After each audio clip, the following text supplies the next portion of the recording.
Style తో సరికొత్త designs తో ఎస్కేటీ గోల్డెన్ డైమండ్స్ ఈ జూలై 5న నల్లగంటలో గొప్ప ప్రారంభం.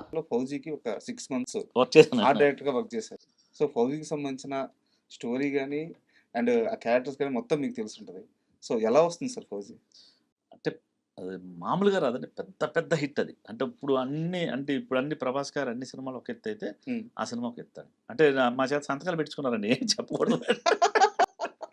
కానీ అసలు అంటే ఇంకోటి సార్ అంటే దానికి ఏం చేసినా సెట్ ఎయ్యాలి. హ్మ్. పీరియడ్‌కెళ్ళిన కథ ఏదో అది. పీరియాడికల్ గా. ఆ! ఆ టైంలో ఏముందో అది చేయాలి. హ్మ్. అంటే ఏది టక్కన కొనుక్కొచ్చి పెట్టేది లేదు. హ్మ్. అంటే పెన్ కావాలంటే పాళీ అంటారు కదా! Ink pen. అవును. ఆ పాళీదే కావాలి. హ్మ్. అది మన డైరెక్టర్ గారు ఎలా అంటే, "సార్ నేను పెన్ చేసి పెట్టేస్తానంటే" ఒప్పుకోడు. ఆ టైం నేను దొరుకుద్దాం ట్రై చేయండి. హ్మ్. సార్ రేపు తీసుకురండి పర్లేదు రేపు చేద్దాం. అంటే ఎంత సెటప్‌లు, ఎంత ప్రొడ్యూసర్ ఎంత దమ్ముగా ఉండాలో చూడండి.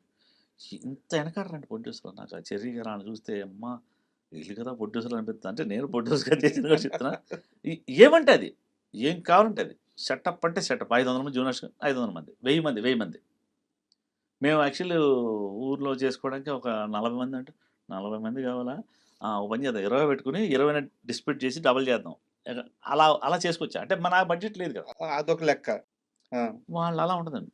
అసలు బడ్జెట్ అంటే బడ్జెట్. సెటప్ అంటే డైరెక్టర్ ఎంత డెడికేషన్ అంటే అబ్బా! నాగపూడి గారు. అనురాగు. ఆ! హ్మ్. ఎంత డెడికేషన్ అంటే ఆ సీన్ జరుగుతున్నంత సేపు ఆయన అంటే నేను చూస్తున్నానని తిండి కూడా తింటలా. నేను ఒక మణిరత్నం గారిని చూసాను అలాగా. హ్మ్. నెక్స్ట్ ఈయన్ని చూసా. తిండి మీద దృష్టి ఉండదు ఇంకా. బ్రేక్ చెప్పడు. సార్. ఎళ్తా ఉంటది. ఏమ్మా ఏంట్రా ఆకలేత్తందంటే ఇంక మనం వెళ్లి సైలెంట్‌గా ఎవరినో ఇంకోడిని నిలబెట్టి అక్కడ అంటే కదలడానికి లేదండి అక్కడి నుంచి. మనం ఎవరినో ఫ్రేమ్‌లో ఉన్నామంటే అందరూ ఉండాలి. స్టార్ట్ అయ్యేదాకా మనం ఇష్టం. హ్మ్. స్టార్ట్ అయిందంటే ఒక ఇంచు కదలడానికి లేదు. అసిస్టెంట్‌లేంటి, మేమేంటి, ఆర్ట్ డిపార్ట్‌మెంట్ అందరూ అలా ఉండాలంతే. అసలు నిజంగా మ అంటే అతని దగ్గర కూడా కొన్ని నేర్చుకున్నా. అంటే ఇంత డెడికేషన్‌గా ఉండాలి సినిమా. అంటే కరెక్ట్. మణిరత్నం గారి దగ్గర చూసాం మనం పెద్ద పెద్దోళ్ళు అంటే ఈయన పెద్ద అంటే మణిరత్నం గారు అంత రేంజ్ అని అన్న గాని ఆ లక్షణాలన్నీ ఉన్నాయి. వాహ్! ఆయన తిండి తిండం. అండ్ మణిరత్నం గారు ఈ ఫౌజీ సెట్‌లో మీరు ఎలాగో ప్రభాస్ గారిని కలిసారు కాబట్టి, మాటల మధ్యలో అంటే ఫౌజీ మీద ప్రభాస్ గారు ఎంత నమ్మకంగా ఉన్నారు? మీతో ఏం చెప్పారు? అసల దాని గురించి మాట్లాడలేదు. మా ఈశ్వర్ గురించి మాట్లాడుకున్నాం. ఆ! అంటే ఏం లేదండి. అది కన్ఫర్మ్ హిట్ అండి. ఎందుకంటే డైరెక్టర్ ఎటువంటోడు ఎటువంటి సినిమా లేదు. 'సీతారామం' మామూలు సినిమానా అది. అవును. అది ఫస్ట్ సినిమా ఏంటంటే ఇంకోటి అసలు అబ్బా! ఇంకా బావుంటుంది. నాకు అది నచ్చుతది దీనికంటే 'సీతారామం'. హ్మ్. అంటే ఆయన ఏం లేదండి. సినిమా అని కాకుండా ప్రాణం పెట్టి పని చేస్తారు ఆళ్ళంతే.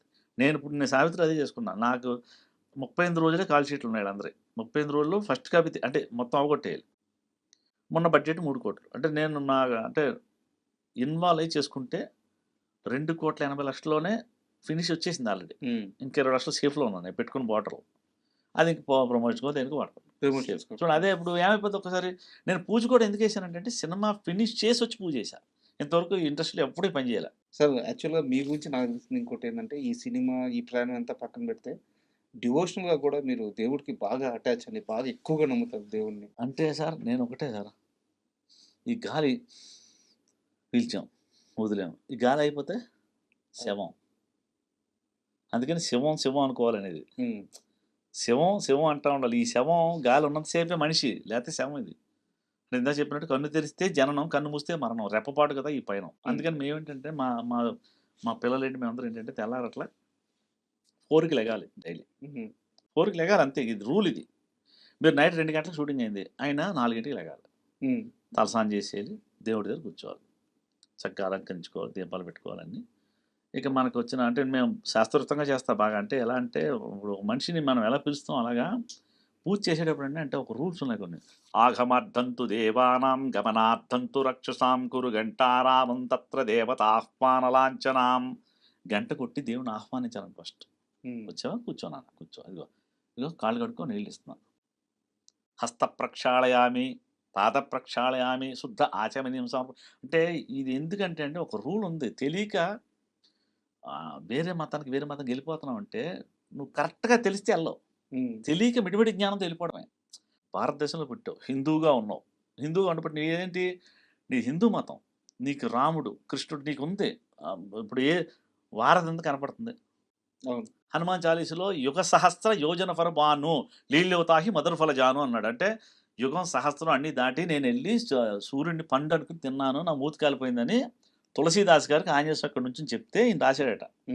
ఈయన తప్పు రాస్తే నేను వెళ్ళొచ్చిన నేను రా ఇంత తొందర ఎంత చూసుకుంటే ఇప్పుడు నాసా వాళ్ళు టెస్ట్ చేస్తే అదేది ఉందో యుగం సహస్రం లెక్కేస్తే సేమ్ వచ్చిందండి. ఎప్పుడు హనుమాన్ చాలీసా, ఎప్పుడు తులసీదాస్ గారు. తులసీదాస్ గారు. మరి ఇదంటే తెలియక, పూజా విధానం తెలియక, అంటే మేము అంటే పొద్దున పూజ అయిపోద్ది, అంటే తీర్థం తాము అన్ని కరెక్ట్ ఆర్డర్గా జరుగుతాయి. 2 నిమిషాలు కూర్చుని అందరం కళ్ళు మూసుకుని భైరవాష్టకం కానీ అంటే ఒకసారి శృతి కలుపుతామమ్మా, మా అమ్మాయి జస్ట్ నువ్వు శృతి కలిపి నేను మామూలుగా అందుకుంటా. ఓం భైరవ రుద్రాయ మహారుద్రాయ కాల రుద్రాయ కల్పాంత రుద్రాయ వీర రుద్రాయ రుద్రాయ ఘోర రుద్రాయ అఘోర రుద్రాయ మార్తాండ రుద్రాయ అండ రుద్రాయ బ్రహ్మాండ రుద్రాయ చండ రుద్రాయ ప్రచండ రుద్రాయ గండ రుద్రాయ సూర రుద్రాయ వీర రుద్రాయ భావ రుద్రాయ భీమ రుద్రాయ అధల రుద్రాయ సుధల రుద్రాయ సుతల రుద్రాయ మహతల రుద్రాయ భజతల రుద్రాయ తళతల రుద్రాయ పాతాళ రుద్రాయ ఓం నమ శివాయ. భైరవాష్టం చదువు అంటే హనుమాన్ చాలీసా మాకు అందరికి నోటుకొచ్చు, ఇంట్లో అందరికి హనుమాన్ చాలీసా ఇంట్లో అందరికి నోటుకొచ్చు, భైరవాష్టం వచ్చు. అంటే ఇది ఎందుకు చెప్పుకోవాలంటే ఊపిరి మీకు యోగాలు చెప్తారు, మీకు ఐడియా ఉందో లేదో, ఊపిరిని లాగి బిగబట్ట కాసేపు